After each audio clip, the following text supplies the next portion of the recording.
जब फिरौन पैदा होते हैं तो हजरत मूसा भी पैदा होते हैं। ये लोग भूल गए, इनको नहीं पता है कि ये बाबा साहब अम्बेडकर का देश है। इनको नहीं पता है फूले साहू का देश है, ये महाराज शिवाजी का देश है। इनको नहीं पता है हम अपने मरते मिट जाएंगे, अपने खून के एक बूंद चुका देंगे, अपनी जमीन का एक ही हिस्सा अडानी को, सरकार को दे देंगे। ये मेरा ऐलान है। महाराष्ट्र पूरे देश को रास्ता दिखाता है। महाराष्ट्र वो धरती है जिसने क्रांति की ज्वाला पैदा की है। महाराष्ट्र वो धरती है जहाँ भीमा दौरेगांव है। महाराष्ट्र वो धरती है जहाँ चैत्य भूमि है। महाराष्ट्र वो धरती है जिसने गुलामी स्वीकार नहीं की है। मैं आपसे कहना चाहता हूँ, जन जागरण अभियान चलाओ, हर घर से एक व्यक्ति तैयार करो, 1 लाख लोग रोज मोर्चा निकालो, 1 लाख लोग रोज सभा करो, अपना जीवन अपनी जमीन के नाम समर्पित कर दो। कुछ दिनों में घुटनों पे आ जाएंगे, आप महसूस करो।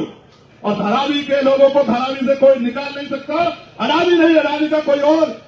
जितने प्रोजेक्ट अडानी के यहाँ चल रहे हैं उन सब पे कब्जा कर लो जाके।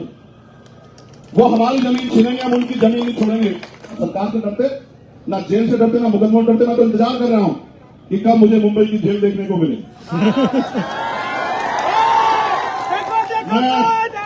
कोई भी कीमत चुकानी पड़ेगा, गोली भी खानी पड़ेगी। मैं वचन देकर कहता हूं आपको, धारावी की धरती पे बाबा साहब अम्बेडकर का वंशज होने के नाते अगर गोली खानी पड़ेगी तो चंद्रशेखर आजाद आपसे सबसे आगे रहेगा। इस बात को याद रखिए। 4 दिन में अगर सरकार के कुंडे गोल ना कर दिया और अडानी वापस ना भागता दिखाई दिया, तब आप मुझे कहना अपनी ताकत बना लो। कल से काम में जुटो और हर घर पे सूची बना के एक आदमी की जिम्मेदारी लेके आओ। अगर मुंबई झुक गई, धारावी झुक गई तो ये देश गुलाम होने में देर नहीं लगेगा। धारावी को झुकना नहीं, ये बात आप तय कर लो। जय भीम। वो आपको इंसान नहीं समझते, गरीबों को कीड़े मकोड़े समझते हैं। उनको लगता है कीड़े मकोड़ों को शहर से बाहर रहना चाहिए। मैं सरकार को यह बताना चाहता हूं कि भारत का कोई भी इंसान कीड़ा मकोड़ा नहीं है। उसका भी इतना अधिकार है जितना अडानी अंबानी का अधिकार है। सरकार इस बात को याद रखे। ये हमारी जमीन है, आपने जो तय किया बहुत अच्छी बात है, लेकिन मैं आपको ईमानदार से कहता हूं, अगर आप चाहते हो लड़ाई लड़ी जाए तो 1 लाख घर है यहाँ, एक घर से एक आदमी तैयार हो जाओ। सरकार की जमीन खींच लेंगे, अपनी एक ही जमीन नहीं देंगे सरकार को। सरकार याद रखे, सरकार को क्या लगता है हम आजाद भारत में गुलाम हैं? हम गुलाम नहीं है। वो जानते हैं गरीब और कमजोर वर्ग के लोग रहते हैं। और उनकी असल लड़ाई क्या है? किसी भी देश को अगर कब्जा करना हो, किसी भी देश को गुलाम बनाना हो तो उस देश की 2 चीजों पे कब्जा करना पड़ता है। पहला, उस देश का बिजनेस। याद करो, जब अंग्रेज यहाँ आए तलवार लेकर नहीं आए, बंदूक लेकर नहीं आए। ईस्ट इंडिया कंपनी के रूप में एक बिजनेस की कंपनी यहाँ लेके आए और धीरे धीरे पूरे देश पे कब्जा कर लिया। और एक समय ऐसा आया कि हम अंग्रेजों के गुलाम हो गए। ये जो आज सरकार में बैठे हैं ये अंग्रेजों के पिट्ठू हैं, ये इजराइल से चलते हैं। मैं इनको बहुत अच्छी तरह जानता हूं कि इनका बाप कौन है। आप याद करो, अडानी अंबानी नहीं है, वो दोबारा से ईस्ट इंडिया कंपनी लेकर आए अडानी के रूप में। अडानी के रूप में देश का सारा व्यापार वो अडानी को सौंप देंगे। एक दिन ऐसा आएगा, ये लड़ाई है। आपके पास जो दुकानें खड़ी हैं, आप पे जो रोजगार है, चाहे चमड़े का हो, चाहे जरी का हो, चाहे किसी और चीज का हो, वो आपसे आपका रोजगार छीनना चाहते हैं। किसानों से उनकी जमीन छीनना चाहते हैं, नौजवानों से उनकी नौकरी छीनना चाहते हैं। वो आपसे आगे बढ़ने का हक छीनना चाहते हैं, क्योंकि अगर आप अपने पैरों पर खड़े रहे तो उनकी गुलामी स्वीकार नहीं करोगे। अडानी अंबानी नहीं है, याद करो, ये अडानी नहीं है, ये इस देश की गुलामी की पहली तस्वीर है। एक दिन ऐसा आएगा आपकी सारी दुकानें, क्योंकि जीएसटी लग गई है, आपकी सारी दुकानें बंद हो जाएगी और आपकी दुकानों की जगह बड़े बड़े शॉपिंग मॉल बनेंगे। सुई से लेके और गाड़ी तक उस शॉपिंग मॉल में बिकेगी। और जिस दिन वो शॉपिंग मॉल एक दिन के लिए बंद होगा, आप रोटी रोटी को तरस जाओगे। आपको पीने के लिए पानी नहीं मिलेगा, बच्चों के लिए दूध नहीं मिलेगा। ये एक षड्यंत्र है इस देश को गुलाम बनाने का। दूसरा तरीका यह है देश को कब्जा करने का कि उस देश की सेना पे कब्जा कर लो। इन्होंने अग्निवीर योजना लाके देश की सेना के हौसले कमजोर किए और इन्होंने अग्निवीर योजना लाके जो समर्पण था राष्ट्रभक्ति का नौजवानों में, उसको कमजोर किया। ये चाहते हैं कि सेना में इनकी विचारधारा के लोग रहें, जो इस सेना के जरिए और बिजनेस पे कब्जा करके इस देश के करोड़ों शोषितों, वंचितों, कमजोरों को, मजलूमों को गुलामों जैसा जीवन जीने के लिए मजबूर करें। मगर ये भूल गए कि जब फिरौन पैदा होते हैं तो हजरत मूसा भी पैदा होते हैं। ये लोग भूल गए, इनको नहीं पता है कि ये बाबा साहब अम्बेडकर का देश है। इनको नहीं पता है ये फूले साहू का देश है, ये महाराज शिवाजी का देश है। इनको नहीं पता है हम अपने मरते मिट जाएंगे, अपने खून के एक बूंद चुका देंगे, अपनी जमीन का एक ही हिस्सा अडानी को, सरकार को दे देंगे। ये मेरा ऐलान है। और याद रखना, मैं फिर आपसे कह रहा हूं, देखो ईवीएम के जरिए सत्ता में आ रहे हैं। ईवीएम को में छेड़खानी करने के लिए नेताओं को, अधिकारियों को तमाम तरह की चीजों को खरीदना पड़ता है। उसके लिए पैसा चाहिए। पैसा कहां से आएगा? पैसा आएगा आपकी जमीन छीन के, पैसा आएगा आपका कारोबार छीन के, पैसा आएगा आपके मेहनत की कमाई को लूट खसोट के पैसा आएगा। उस पैसे के जरिए राज करना चाहते हैं। आप तय कर लो, ये महाराष्ट्र है। महाराष्ट्र पूरी दुनिया को रास्ता दिखाता है। महाराष्ट्र पूरे देश को रास्ता दिखाता है। महाराष्ट्र वो धरती है जिसने क्रांति की ज्वाला पैदा की है। महाराष्ट्र वो धरती है जहां भीमा दौरेगांव है। महाराष्ट्र वो धरती है जहां चैत्य भूमि है। महाराष्ट्र वो धरती है जिसने गुलामी स्वीकार नहीं की है। मैं आपसे कहना चाहता हूं, मां जिजाऊ के प्रदेश में, देश में आप लोग घबराओ मत। अगर आप इस लड़ाई को जीतना चाहते हो तो मैं आपको रास्ता बताता हूं। मांगे तो आपकी मांगे। ये लोकतंत्र है। अडानी मालिक नहीं है, मोदी मालिक नहीं है, फडणवीस मालिक नहीं है, मालिक आप हैं। और मालिक से उसकी जमीन को छीन नहीं सकता। ये धरती हमारी मां है और हम अपनी मां की रक्षा करना जानते हैं। ये बात सरकार जान ले। मैं आपको ये कहना चाहता हूं, जन जागरण अभियान चलाओ। हर घर से एक व्यक्ति तैयार करो। 1 लाख लोग रोज मोर्चा निकालो। 1 लाख लोग रोज सभा करो। अपना जीवन अपनी जमीन के नाम समर्पित कर दो। कुछ दिनों में घुटनों से आ जाएंगे। आप महसूस करो। किसानों का आंदोलन आपको याद है? 1 साल से ज्यादा किसानों को लगे, 13 महीने वो बैठे रहे। लड़ाई एक दिन में नहीं जीती जाती। लड़ाई जीतने में बहुत समय लगता है। हिम्मत दिखाओ, ताकत पैदा करो, संगठन बनाओ, एकजुट हो जाओ, भाईचारा पैदा करो। और जो दीवारें जाति धर्म के नाम के नफरत की उन्होंने खड़ी की है, उनको गिरा दो। एक दूसरे के अपने बराबर में बैठे व्यक्ति की जाति धर्म मत पूछो, उसका हाथ पकड़ लो, भाईचारा पैदा करो और तय कर लो कि यहाँ जो कुछ होगा वो हम तय करेंगे, यहाँ की जनता तय करेगी, धारावी तय करेगी। और धारावी के लोगों को धारावी से कोई निकाल नहीं सकता। अडानी नहीं, अडानी का कोई और जो उसका रिश्तेदार या उसका जो रहनुमा हो वो भी आ जाए, वो हमसे हमारी जमीन नहीं छीन सकता। ये बात याद रखो। मैं फिर आपसे कह रहा हूं, वो जो न्यूज चैनल रोज नफरत फैलाते हैं, वो जो एंकर बैठे हैं बेचारे मजबूरी में अपना पेट पालने के लिए, वो जो उनके इशारे पे काम करते हैं, उनका एक मकसद ही है। वो किसका काम करते हैं? जनता का तो करते नहीं, जनता के मुद्दों को उठाते नहीं। वो मोदी जी का प्रचार करते हैं, वो भाजपा का प्रचार करते हैं, वो विपक्ष को गालियां देते हैं, वो विपक्ष को डराने का काम करते हैं। उनका एकमात्र एजेंडा ये है कि इस देश के मूलभूत सवाल दूर हो जाए। अगर आप अपनी जमीन बचाना चाहते हो तो मैं स्पेशली उनको कहूंगा जिन्होंने नीले पट्टे पहन रखे हैं। घर घर निकलो, हर घर से सूची बनाओ, एक आदमी तैयार करो और अगले 3 दिन में 1 लाख लोगों का मोर्चा रोज लगना चाहिए। कभी इस गली में, कभी उस गली में, कभी उस क्षेत्र में, कभी उस क्षेत्र में, रोज आपका मार्च होना चाहिए। आपके घर से बढ़ के, आपकी जमीन से बढ़ के आपके लिए कुछ नहीं होना चाहिए। 4 दिन में अडानी जैसे लोग घुटनों पे आ जाएंगे। और एक और बात, अगर कोई हमारी जमीन छीनने का प्रयास करेगा तो हम भी उसको नहीं छोड़ेंगे। जितने प्रोजेक्ट अडानी के यहां चल रहे हैं उन सब पे कब्जा कर लो जाके। वो हमारी जमीन छीनेंगे, हम उनकी जमीन नहीं छोड़ेंगे। फिर मैं कह रहा हूं आपको, अडानी पैसा कहां से लाता है आपको पता है? सरकार उसको लोन देती है। जन आपकी टैक्स का पैसा जो बैंकों में जमा है वो पैसा वहां से लेता है। उस पैसे के जरिए सरकार को पैसा देता है। यानी कि जनता का पैसा जनता को देकर मालिक अडानी बन गया। बताओ, सब उसके तोते बन गए, सब उसके साथ चल रहे हैं। कुछ लोग जिंदा हैं जिनका जमीन जिंदा है, वो ना सरकार से डरते, ना जेल से डरते, ना मुकदमा डरते। मैं तो इंतजार कर रहा हूं कि कब मुझे मुंबई की जेल देखने को मिले।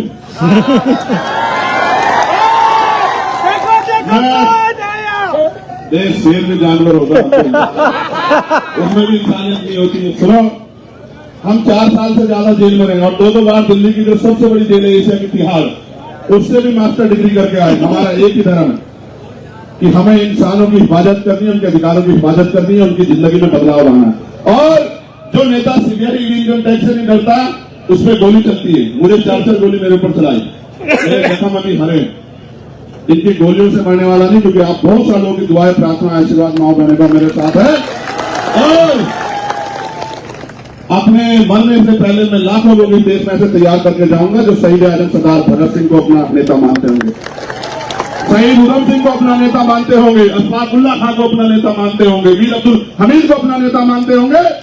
ऐसे ऐसे लोग तैयार कर रहा, बहुत सारे लोग तो तैयार। मैं जीतू भाई से भी कहूंगा, तुम यहाँ रहते हो मुंबई में, मुंबई के लोगों को तकलीफ होती, तुम क्या करते हो? सुनो, अभी मैंने धारा भी देखी, वो देखा था ना काला मूवी, आपने देखी क्या काला मूवी? देखा। ऐसा ही हो रहा है। मेरा तब से मन था धारावी आने का, वैसा ही हो रहा है हमारे घर। अच्छा, मगर उनको भी पता ना, उसमें तो एक काला था। यहाँ तो बाबा साहब अम्बेडकर की धरती पे हर घर में काला बैठा, उनको पता नहीं है। सुनो, एक काला में दबा सकते थे, रोक सकते थे, इतने तैयार हैं, किस किस को रोकोगे?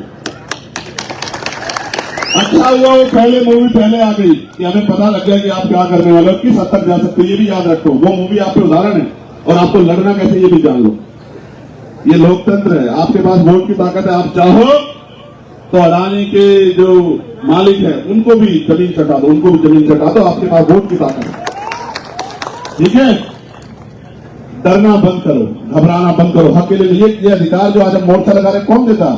पुलिस थोड़ा देती है, ये हमें संविधान देता है। हम अपनी जो बात रख रहे हैं अधिकार हमें संविधान देता है, और अगर हम अपने हक के लिए सड़कों पर आते हैं अधिकार में हमें संविधान देता है। जब देश का संविधान हमारे साथ है और देश की रक्षा करने वाली इंस्टीट्यूशन पुलिस और तमाम लोग हमारे साथ है, ये भी तो हमारे साथ ही है पुलिस के लोग।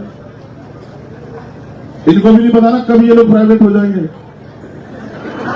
नहीं पता ना इनको, कब इनकी नौकरी छीन के इनको भी कह देंगे कि अब से आप जो है 20,000 रुपये महीना पे हो, करना हो करो वरना घर जाओ। किसी को नहीं पता ना इस देश में क्या होने वाला है।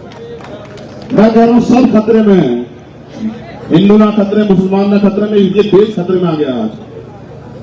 ठीक है, अगर इस देश को बचाना तो एकजुट हो जाओ, भाईचारा पैदा करो और तानाशाही ताकतों को मुंह तोड़ जवाब दो। लोकतंत्र है, आपकी वोट की ताकत के आगे बड़े बड़े सुरमा। आप चाहो किसी गरीब के बेटे को कुर्सी बिठा दो और चाहो अडानी के मालिक को जमीन पर पटक दो, आपके अंदर बहुत ताकत है, अपनी ताकत को समझो। और मैं कहना चाहता हूं यहाँ जितने पुलिस के लोग खड़े हैं ये एडमिनिस्ट्रेशन के वो महलों से नहीं आए, उन्होंने वो भी धूप भाग के बच्चों से निकले, यहीं से निकले, यहां से निकले होंगे धारावी से तो किसी और धारावी से निकले होंगे और मेहनत मजदूरी करके उनके माँ बाप ने उनको पाल पोस के बड़ा किया होगा। लेकिन आप देखो कि उनके जरिए हमारे लोगों का दमन कराने का प्रयास किया जा रहा है। मैं आपसे जिम्मेदारी से कह रहा हूं, कोई कीमत चुकानी पड़े दूसरी धारावी की तरफ आगे ना उठे, इसलिए आप ही लोग कमर कस लो। कोई भी कीमत चुकानी पड़े, अगर गोली भी खानी पड़ेगी, मैं वचन देकर कहता हूं आपको धारावी की धरती पे बाबा साहब अम्बेडकर का वंशज होने के नाते अगर गोली खानी पड़ेगी तो चंद्रशेखर आजाद आपसे सबसे आगे रहेगा। इस बात को याद रखिए, मेरे कमरों में जिम्मेदारी है, जब जब आप मुझे आवाज दोगे जितना समय लगता है उससे पहले आऊंगा और मेरे रूप में भाई जीतू जी, भाई कैलाश जी, भाई अशोक जी, भाई सुनील थोराट जी, सुनील गायकवाड़ जी, तमाम हमारे लोग वो चंद्रशेखर बन के आपकी रक्षा करेंगे, आपके लिए लड़ेंगे। और याद रखना, एक अम्बेडकरवादी हजारों गुंडों में भारी है, ये भी आप याद रखिए। ये इस मुल्क में जो सपना देखा था क्रांतिकारियों ने कि कैसा मुल्क बने, वो कभी नहीं आया। अभी रोटी कपड़ा मकान स्वाभिमान सम्मान का जीवन सबको नहीं मिल रहा है और लोग बड़ी मेहनत से एक पैसा जुटा के प्रयास कर रहे हैं तो भी इनको नहीं बच रहा। ये चाहते चंद लोग राज करें और बाकी लोग मेहनत मजदूरी गुलामी करें। किसकी गुलामी करें? अंग्रेजों से तो हम लोग लड़ नहीं थे, लेकिन ये जो अंग्रेजों के भेष में ये जो यहाँ आज जो है जो लोग राज कर रहे हैं, इनसे भी लड़ना पड़ेगा मेरे लोगों। इसलिए आपसे कहना चाहता हूं ये कल से सूची बननी चाहिए और 30वें दिन में संज्ञान लूंगा इसका। 1 लाख लोग चाहिए इस आंदोलन को लड़ने के लिए और बाहर के लोग तो बहुत आएंगे आपकी सुरक्षा रक्षा के लिए। देखो नेताओं को क्या चाहिए आपसे? वोट ही चाहिए ना। तो आपके दोस्त रिश्तेदार भी रहते होंगे ना अलग अलग जगह पे पूरे महाराष्ट्र में, सबको सूचना भेजो ना कि भाई हमारी मदद करो ना, वो लिखना शुरू करें। सोशल मीडिया का युग है आज, जितने लोग बैठे इतने लोग सोशल मीडिया पे लिख दें कि धारावी की 1 इंच जमीन नहीं देंगे हमारे बिना, हमसे पूछे बगैर अगर कोई चाहेगा तो कल ही कई लोगों की नींद हराम हो जाएगी। आप लोग समझो ना, अपनी ताकत को समझो। अगर मेन स्ट्रीम मीडिया नहीं दिखाएगा, अखबार नहीं दिखाएगा तो अपनी मुंह को साधन बनाओ ना, बोलो ना, रोज बोलो, चिल्लाओ। सोशल मीडिया है जो अडानी जियो लाया, अडानी का जियो अंबानी का, अच्छा वो अंबानी ने दिया, जो वो जियो तमाम लाए ना उन्हीं का फायदा उठाओ। सोशल मीडिया तमाम चीजें ना, बोलो अपनी बात को, बनाओ ना अपनी ताकत, इकट्ठे हो जाओ ना, यूनिट होके यूनिटी बनाकर सिर्फ यूनिटी बनाकर इसको लड़ो ना। मैं आपको कहना चाहता हूँ ये हर बेटा शख्स आपकी लड़ाई को लड़ने आप आए ना, आपके साथ जरा खड़े हो जाओ एक बार। जो लोग इनकी लड़ाई लड़ना जरा एक बार खड़े हो जाओ। अडानी हटा, अडानी हटा। सुनो, पार्टी बैनर पीछे छोड़ के एक दूसरे के हाथ पकड़ो, छोड़ो सब चीजें छोड़ो। ये जंग है, ये जंग है तो इस जंग में सब कुछ आएगा। तो आप लोग भी पकड़ो, बोलो, भूल जाओ आपके पास कौन जात धर्म के लोग बैठे, हाथ पकड़ो एक दूसरे के। यही ताकत हमें जिताएगी। जितने लोग बैठे वहां भी बैठे, मेरे को देखा एक दूसरे कैसे हाथ पकड़ो जैसे उन्होंने पकड़ रखे हैं। अपने बराबर वाले का हाथ पकड़ो, मत सोचो कौन है, बस ये याद रखो कि वो तुम्हारा भाई है जो इस लड़ाई में खड़ा है, वो तुम्हारा अपना है, वो तुम्हारा भाई है। जो तुमसे आज दूर बैठा है वो तुम्हारा अपना नहीं है, जो यहाँ तुम्हारे लिए वो अपना है। इसलिए मैं आपसे कहना चाहता हूँ, लड़ाई लड़नी है तो तरीका एक है, लोकतंत्र जमहूरियत है। 4 दिन में अगर सरकार के कुंडे गोलना कर दिया और अडानी वापस ना भागता दिखाई दिया, तब आप मुझे कहना अपनी ताकत बना लो, कल से काम में जुटो और हर घर पे सूची बना के एक आदमी की जिम्मेदारी लेके आओ। जिस तरह से आजादी के दीवाने लड़े थे ना, अंग्रेजों के खिलाफ ऐसे लड़ेंगे। जैसे रेशमी रुमाल तहरीक चली थी ना, ऐसे लड़ेंगे और ऐसे बलिदान हो जाएंगे अपनी मिट्टी पे कि दोबारा कोई अडानी पैदा नहीं होगा इस देश में। मेरी बात को याद रखना। और आप क्या नारा दिया आपने? अडानी हटाओ, ए अडानी कौन है? धारावी का क्या करते अडानी? सुनो, मैं कहना नहीं चाहता था मगर फिर कह रहा हूं, शाखाओं को छोड़ दो, पेड़ को काट दो। जड़ी काटो ना, छोड़ो ना जड़ होगी ना अडानी पैदा होंगे। क्यों समझ रहे? मैं जानता हूं ना, जड़ी खत्म करो। तुम लोग ईवीएम पे भी ध्यान रखो, ईवीएम से वोट की चोरी हो रही है, ईवीएम पे भी ध्यान रखो और इनको वोट की ताकत मत दो। देखो ठीक हो जाएगा ना सब। आपकी मांगे मैं एक बार पढ़ देता हूं, पूरे देश में जो हमारे लोग रहते हैं उनको भी पता लग जाए कि किस तरह गरीबों की जमीन लूटने का यहाँ इंतजाम किया जा रहा है। और याद रखना भाई, मैं मीडिया के लोगों को भी कहना चाहता हूं, प्यारे सम्मानित मीडिया बंधुओं, आपका बहुत बहुत धन्यवाद आने के लिए। मगर आप याद रखना कि हम बहुत मजबूत संगठन के कार्यकर्ता हैं और हमने कई बार इस सरकार को अपनी ताकत का लोहा मनवाया है। दिल्ली में हमने कई आंदोलन करके सरकार की नींद हराम करके रख दी। चाहे वो एनआरसी का मुख्यमंत्री कहते हैं ना, एनआरसी लागू होगी, भूल के लागू, सब हो सकता है, आप हिम्मत जुटाओ। देखो, एक जो गंभीर मांग है वो ये है कि झुग्गी वासियों को 500 वर्ग फीट का निःशुल्क आवास उपलब्ध कराया जाना चाहिए और जो लोग 40 भवन में के निवासी है उनको 750 वर्ग फीट का निःशुल्क मकान उपलब्ध कराना चाहिए। दूसरा, जो गैर आवासीय औद्योगिक वाणिज्य उपभोग वाले गांठ धारकों गोदाम मालिकों द्वारा उपयोग किए जाने वाले आकार के गैर आवासीय पुनर्वास गांठें निःशुल्क प्रदान करें। मास्टर प्लान को समझने का आसान प्रोजेक्ट प्लानिंग में प्रकाशित करें। धारावी में झुग्गी झोपड़ियों के भविष्य की रखरखाव लागत के लिए प्रति पुनर्वास निधि 25 लाख का प्रावधान करें। धारावी में सभी नवस्थापित वाणिज्य औद्योगिक शैक्षणिक संस्थान प्रतिष्ठान में उपलब्ध नौकरियों में धारावी के बेरोजगार युवाओं को 80% आरक्षण प्रदान करें। मध्य रेलवे, हार्बर रेलवे और मध्य रेलवे सटी झुग्गियों पर रेलवे को आपत्ति नहीं होनी चाहिए। उनका सर्वेक्षण करने के लिए डीआरपी या जिला कलेक्टर को भेजा जाना चाहिए। और क्या कोई मांग बची क्या? धारावी का विकास धारावी में होना चाहिए। धारावी का विकास ये सबसे महत्वपूर्ण है कि धारावी का जो विकास है वो धारावी में होना चाहिए। इनको 10 किलोमीटर दूर फेंकने की जरूरत नहीं है। सभी झोपड़ी वालों को आवास मिलना चाहिए, चाहे वो कल लगी हो चाहे 20 साल पुरानी हो, क्योंकि हर आदमी टैक्स देता है, चाहे वो झोपड़ी वाला हो या मकान वाला। आप सबसे टैक्स देते हो तो सबकी सुरक्षा रख रखाव की जिम्मेदारी आपकी है। उनको देने के लिए जमीन आपके पास होनी चाहिए। और हमारे नेता माननीय काशीराम साहब कहते थे कि जो जमीन सरकारी वो हमारी। समझ रहे? जो जमीन सरकारी है जोर से नारा लगा के बताओ, जो जमीन सरकारी है, जो जमीन सरकारी है। जब वो जमीन हमारी है तो अडानी कौन होते हैं साहब? समझ रहे हो ना? इसलिए मैं आपसे कहना चाहता हूं कि आप अपनी तैयारी पूरी रखो, हम लोग आपके साथ हैं। अगर यहां मोर्चा लगेगा तो पूरे देश भर में भी मोर्चा लगेगा, इसकी गारंटी मैं आपको देता हूं। धारावी के लिए हर प्रदेश में, जिला मुख्यालयों पे, प्रदेश मुख्यालयों पे, दिल्ली में भी हम लोग मोर्चा लगाएंगे अगर धारावी के लोग इस लड़ाई को लड़ना चाहते हैं। अब ईमानदार से हाथ खड़ा करो, लड़ना चाहते हो बताओ। नहीं, ऐसे नहीं लड़ सकते, ऐसे बोलने वाले लोग नहीं लड़ते हैं। भेड़ बकरे ने लड़ाई जीती देखी क्या आपने? भेड़ बकरे नहीं जीती। आप योद्धा हो, अपनी ताकत को समझो। इसलिए मैं आप सबका धन्यवाद करूंगा। पुनः मैं आपको इस बात के लिए आश्वस्त हूं, जो मैंने बात यहाँ दोहराई, मैं उन सबके लिए संकल्पित हूं। दुनिया में ऐसा कोई नोट नहीं बना जो मेरी राह रोक दे या मुझे खरीद ले। इसलिए बिना डरे, बिना रुके, बिना झुके इस लड़ाई को जब आप जितनी ताकत से लड़ोगे उतनी ताकत से हम आपके साथ हैं। पुलिस के साथियों से मैं कहूंगा, सरकारें बदलती रहती हैं, सरकारें इनको बनानी है, ये झोपड़ी में नहीं या मकान में। कोई ऐसा गैर जिम्मेदाराना काम मत करना सरकार के इशारे पे कि आप लोग झुको। ये लोग गरीब लोग हैं, इनकी दुआओं में, इनकी प्रार्थनाओं में बहुत असर है कि जिससे किसी गरीब का घर उजड़े। कोई ऐसी वो मत करना। हमारा आपका कोई झगड़ा नहीं। मैं आपका धन्यवाद दूंगा, अपने परिस्थिति समझते हुए हालात को सही काबू किया। लेकिन आप समझो, आपसे लड़ाई नहीं। अडानी को आने मान करते अडानी आ जाए ना, उसका स्वागत करेंगे ना हम लोग। अडानी आए ना अपने गुंडे लेके, फिर पता लगेगा अडानी को कैसे होता है। हमारे लोगों को मत बीच में मत रखे ना।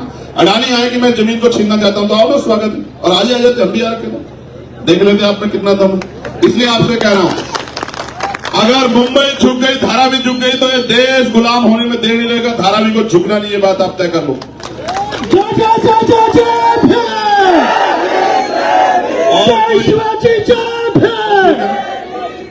तो बहुत बहुत शुक्रिया, धन्यवाद। मुझे ऐसा लगता है बहुत जल्द देश में लॉकडाउन जैसी स्थिति होगी, क्योंकि आपको घर में रोक के अडानी को कुछ देने का इंतजाम, अगर याद रखो किसी चीज से नहीं हटेंगे पीछे, किसी भी चीज से नहीं पीछे हटेंगे। आपकी आंख से एक आंसू नहीं टपकने देंगे, खून टपका देंगे अपना, लेकिन किसी भी कीमत पे आपको कमजोर नहीं पड़ेगा। तो बहुत धन्यवाद मीडिया के बंधुओं को। जय भीम। आवाज दो, आवाज दो। बहुत बहुत शुक्रिया, आदाब, नमस्कार, सत श्री अकाल, सलाम, जय भीम।